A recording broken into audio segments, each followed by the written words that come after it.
Thank you very much. We'll see you in a moment. Our next guests have found the kernel to success. The founders of Doc Popcorn are going to be here next on Small Business Big Ideas.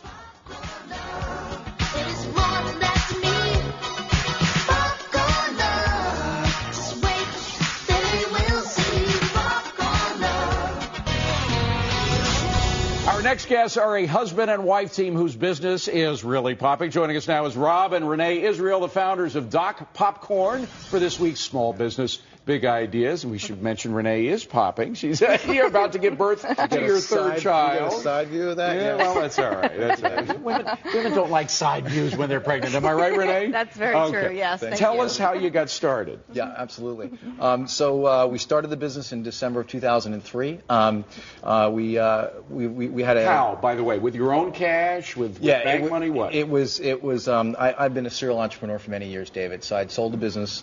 Renee's a marketer, and she's been in the business world too. So we started the business with our own cash, opened up our first store in Boulder, Colorado. My sisters live out there. So we flew out. We'd been New Yorkers. We flew out, had kettle corn for the first time, fell in love with the product. I was like, I can improve on this. Came back to New York, worked on it for a couple of years.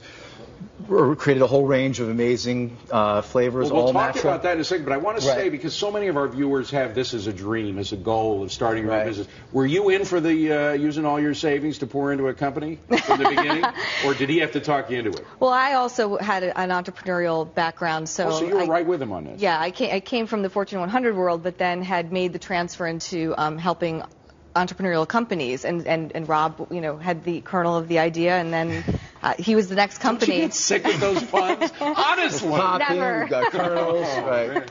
But living the life of a corporate person where you get a regular salary is so different. How did you make the transition? Was it a tough transition?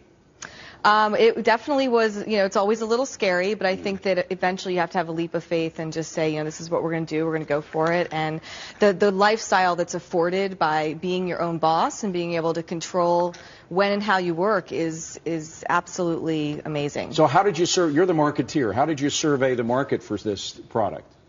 Actually, when we opened the first store in 2003, it was near Boulder, Colorado. It was a great place to test market, and we opened the store, and we just opened for business and let them come. We actually took over a cookie store that was a failed concept, and we went in and we actually increased our revenues, the revenues that were in that store. Enough to pay back your initial down payment on the business? That's right. We were profitable since we opened. The store itself was profitable, and then since, David, we've opened up we had three mall stores open in Colorado. And now you're getting into franchise. Tell us about that. We have 10 other locations throughout Colorado. We're in the Pepsi Center in Vesco also, and there's several different models in the franchise model. So we have a mall model, we have inline and kiosk in the malls, and then we have a mobile unit. We're the first ever all-natural fresh pop system. For emergency needs of pop. Well, it's the fresh pop, our fresh pop flavor system, and for instance, at Invesco, where the Broncos play, we took over 4 existing carts there.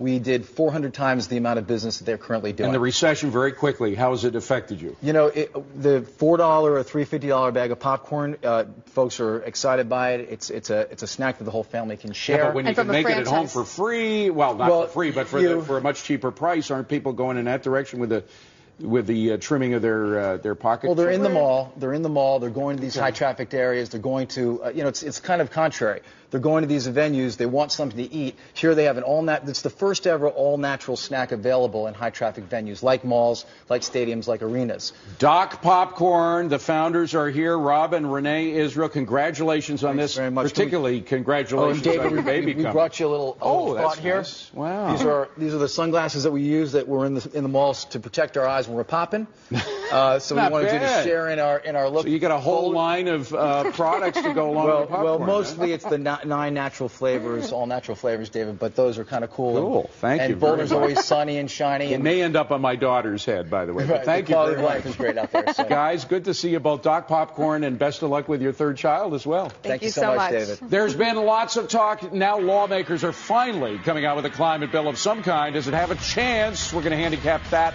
next on Fox News.